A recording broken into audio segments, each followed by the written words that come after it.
Good morning friends, मैं doctor V K Mishra from gastro liver hospital Swaroopnagar Kanpur. At the outset a request, ये scientific channel है, ये scientific deliberation है। मैं आपसे रिक्वेस्ट करूंगा इस चैनल को सब्सक्राइब करें, इस वीडियो को शेयर करें। आज मैं बात करूंगा कोलेस्ट्रॉल के बारे में। मैं चाहता हूं कि आप कोलेस्ट्रॉल के बारे में साइंटिफिकली ठीक से जानें कि कोलेस्ट्रॉल वास्तव में क्या है। आपको बहुत सारी भ्रांतियां हो सकती हैं। मैं चाहूंगा कि आप अपने कंफ्यूजन्स को एकदम क्लियर करके रखें। नो, कोलेस्ट्रॉल है क्या? जो कोलेस्ट्रॉल है ये नेचुरल सब्सटेंस है जो हमारी बॉडी बनाती है। जो हमारी बॉडी के अंदर जितना कोलेस्ट्रॉल है उसका 75% हमारा ही लिवर बनाता है। तो 75% जो कोलेस्ट्रॉल है वो तो लिवर ने बनाया, और जो 25% कोलेस्ट्रॉल है वो खाने से आता है जो हम खाते हैं। अगर आपकी बॉडी के अंदर कोलेस्ट्रॉल के लेवल ऊपर की तरफ है तो यह आपकी सेहत के लिए ठीक नहीं है, यह बात बिल्कुल सही है। लेकिन राइट लेवल कोलेस्ट्रॉल तो आपको जरूर चाहिए, क्योंकि जो कोलेस्ट्रॉल है बहुत वाइटल रोल प्ले करता है सेल की जो मेम्ब्रेन है या जो कोशिकाओं की मेम्ब्रेन है उनको ऑप्टिमाइज रखने में, एंड आपके जो हार्मोन्स बनते हैं बॉडी में उनको सिंथेसाइज करने में। तो इसलिए एक राइट अमाउंट ऑफ कोलेस्ट्रॉल तो आपको चाहिए। नो, अगर आपका कोलेस्ट्रॉल बढ़ा हुआ है तो आपको सिम्टम्स क्या आएंगे? 99% आपको कोई सिम्टम्स नहीं आएंगे, आपको पता भी नहीं चलेगा जब तक कि कोलेस्ट्रॉल बहुत ज्यादा मात्रा में नहीं हो जाता एंड वो कुछ डैमेज तो नहीं कर देता है। जो डैमेज करेगा तो वो किस तरह से करेगा? अगर कोलेस्ट्रॉल ज्यादा मात्रा में है तो आपके जो आर्टरीज हैं उनके अंदर ये बिल्डअप होने लगेगा। इनके अंदर बिल्डअप होने लगेगा तो एक प्रोसेस तैयार हो जाएगी जिसे कहते हैं अथीरोस्क्लेरोसिस। अथीरोस्क्लेरोसिस है उसमें जो आर्टरीज हैं उनके अंदर की जो सतह है उस पर कुछ प्लेक्स डेवलप होना चालू हो जाते हैं, जिसके चलते जो ब्लड का फ्लो है आर्टरी के थ्रू या धमनी के थ्रू वो हमेशा स्लो हो जाता है या नैरो हो जाता है। अगर ऐसा होगा तो over a period of time serious health problems आएंगी, चाहे वो हार्ट की प्रॉब्लम आए, चाहे वो ब्रेन की प्रॉब्लम आए। हार्ट अटैक आने की संभावना बढ़ जाती है, इन ब्रेन स्ट्रोक आने की संभावना बढ़ जाती है। नो, आप कोलेस्ट्रॉल की जो टेस्टिंग है वो कैसे कराते हैं? जो कोलेस्ट्रॉल की स्क्रीनिंग है वो हमेशा ब्लड के थ्रू की जाती है, और जब ब्लड के थ्रू स्क्रीनिंग होगी तो रिजल्ट मिलेंगे वो इस तरह के होंगे: हाई डेंसिटी लाइपोप्रोटीन कोलेस्ट्रॉल या एचडीएल। ये जो एचडीएल है इसे कहते हैं गुड कोलेस्ट्रॉल। नंबर 2 पर आता है लो डेंसिटी लाइपोप्रोटीन कोलेस्ट्रॉल या एलडीएल, इसे कहते हैं बैड कोलेस्ट्रॉल।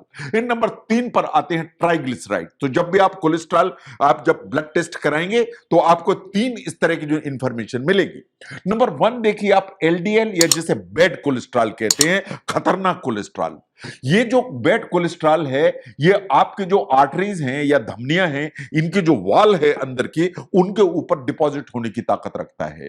जब ये बैड कोलेस्ट्रॉल आपकी धमनियों के अंदर होता है तो ब्लड सेल्स को, जो व्हाइट ब्लड सेल्स हैं उनके कॉम्बिनेशन में ये आपकी जो धमनियां हैं इनके अंदर प्लेक बना लेता है और इनको नैरो करने की ताकत रखता है। और अगर नैरो होगी तो जो ब्लड का फ्लो है वो हमेशा स्लो हो जाएगा। अगर वो स्लो हो जाएगा तो बहुत सारी प्रॉब्लम्स खड़ी हो जाएंगी।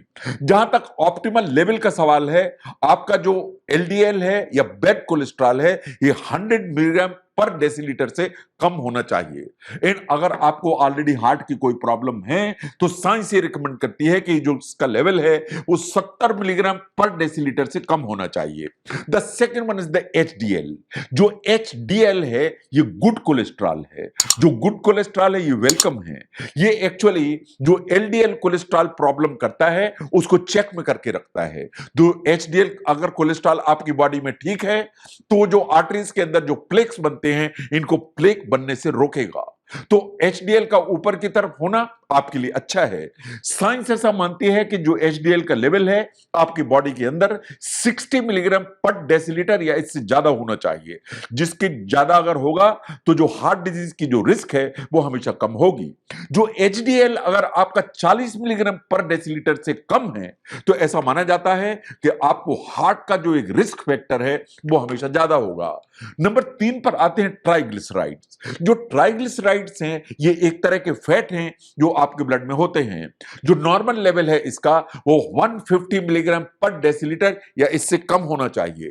अगर हायर होंगे तो ये बात बिल्कुल सही है कि हार्ट डिजीज, मेटाबॉलिक सिंड्रोम, इनका जो रिस्क है वो हमेशा बढ़ेगा।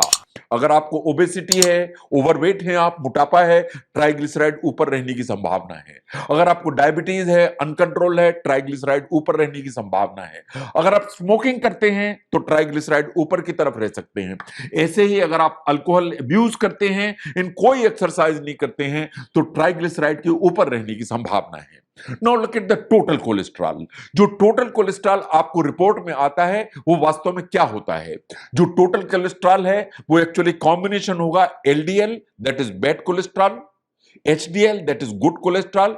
इन नंबर 3 है इज वीएलडीएल या very low density lipoprotein cholesterol, ये भी बैड कोलेस्ट्रॉल है। तो एलडीएल एंड वीएलडीएल ये दो बैड कोलेस्ट्रॉल है, एचडीएल गुड कोलेस्ट्रॉल है।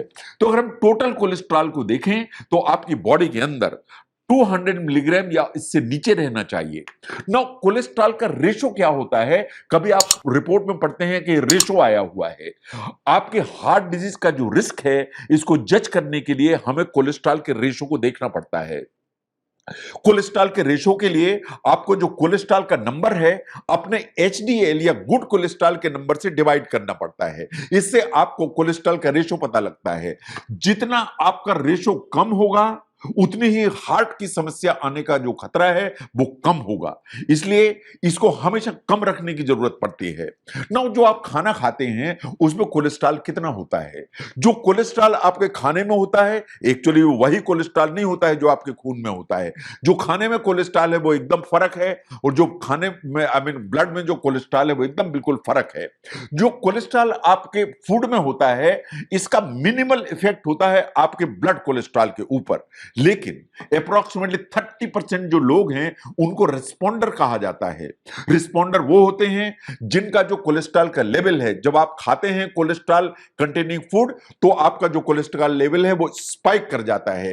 तो 30% जो लोग हैं वो रिस्पोंडर्स होते हैं, जो खाने की चीज में कोलेस्ट्रॉल है उससे उनका कोलेस्ट्रॉल का लेवल बढ़ता है। नाउ कोलेस्ट्रॉल का क्या फैमिली हिस्ट्री से कोई संबंध है? जरूर, मतलब इन द सेंस कि जो कोलेस्ट्रॉल है वो सिर्फ को आपको खाने से नहीं मिलेगा, आपको सिर्फ सैचुरेटेड फैट से नहीं मिलेगा। जो हाई कोलेस्ट्रॉल फूड अगर आप खाते हैं सिर्फ उनसे नहीं मिलेगा।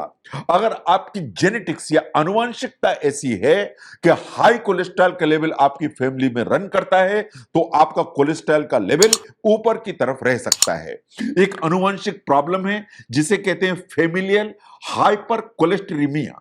ये जो फेमिलियर हाइपर कोलेस्ट्रीमिया है, आपका जो ब्लड कोलेस्ट्रॉल का लेवल है वो हमेशा ऊपर की तरफ रहता है। इस चीज को आपको समझने की जरूरत है। तो अगर आपके पेरेंट्स, ग्रैंड पेरेंट्स, इनमें से किसी का कोलेस्ट्रॉल का लेवल एबनॉर्मली हाई है तो आपको अपना कोलेस्ट्रॉल का लेवल चेक कराने की जरूरत है, क्योंकि ये प्रॉब्लम कभी कभी जेनेटिक होती है। Now look at the gender. क्या फीमेल्स में कोलेस्ट्रॉल कम होता है? ये बिल्कुल बात सही है। जो फीमेल्स हैं उनमें जनरली जो एचडीएल का लेवल है या गुड कोलेस्ट्रॉल है वो ऊपर की तरफ होता है। जो फीमेल हार्मोन है ईस्ट्रोजन, वास्तव में एचडीएल का जो लेवल है उसको ऊपर करके चलता है, या गुड जो कोलेस्ट्रॉल है वो ऊपर की तरफ करके चलता है। जो फीमेल्स हैं या वुमेन है, इनमें लो जो कोलेस्ट्रॉल है या जो कोलेस्ट्रॉल का अदरवाइज लेवल है वो मेल्स या पुरुषों के कंपैरिजन में हमेशा कम होता है। लेकिन ये पूरी की पूरी जो सिचुएशन है वो मीनोपाज के बाद बदल जाती है। मीनोपाज के बाद जो ट्राइग्लिसराइड के लेवल है फीमेल्स में वो समय के साथ धीरे धीरे बढ़ना चालू हो जाते हैं। Know what about children? जो अथेरोस्क्लेरोसिस है, जो आर्टरीज के अंदर जो प्लेक्स बनते हैं एक्चुअली चाइल्डहुड में ही चालू हो जाते हैं। अगर आपको 45 साल की उम्र में जो ये प्रॉब्लम हो रही है तो ऐसा नहीं है कि जो प्लेक्स हैं वो 45 साल में बने, एक्चुअली चाइल्डहुड में ही बनना चालू हो जाते हैं। एंड ये जो चाइल्डहुड में प्लेक्स बनना चालू होते हैं यही आगे जाके एडल्टहुड में हार्ट डिजीज या सब प्रॉब्लम क्रिएट करते हैं। तो वो सब चिल्ड्रन जिनके पेरेंट्स या ग्रैंड पेरेंट्स उन्हें हार्ट डिजीज है या हार्ट अटैक हुआ है, या उनके पेरेंट्स जिन्हें हाई ब्लड कोलेस्ट्रॉल का लेवल है, इनका जो कोलेस्ट्रॉल का लेवल है बच्चों का ये हमेशा चेक करा के रखना चाहिए।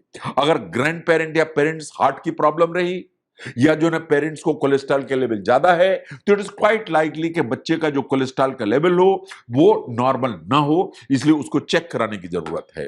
नो, कोलेस्ट्रॉल क्यों मैटर करता है? कोलेस्ट्रॉल इसलिए मैटर करता है कि अगर कोलेस्ट्रॉल बढ़ा हुआ है तो आपको हार्ट डिजीज एंड स्ट्रोक इसका रिस्क बढ़ा के चलता है।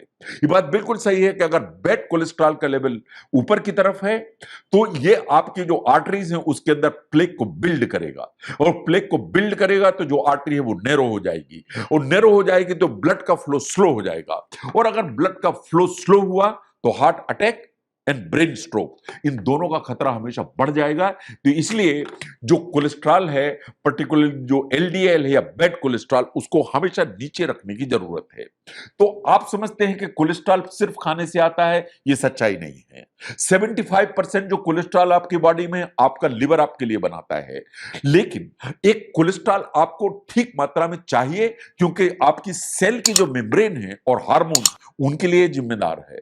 लेकिन जो कोलेस्ट्रॉल है उसमें बैड एंड गुड कोलेस्ट्रॉल हैं, तो आपको गुड कोलेस्ट्रॉल ऊपर चाहिए एंड बैड कोलेस्ट्रॉल नीचे चाहिए, तभी आप सुरक्षित रहेंगे।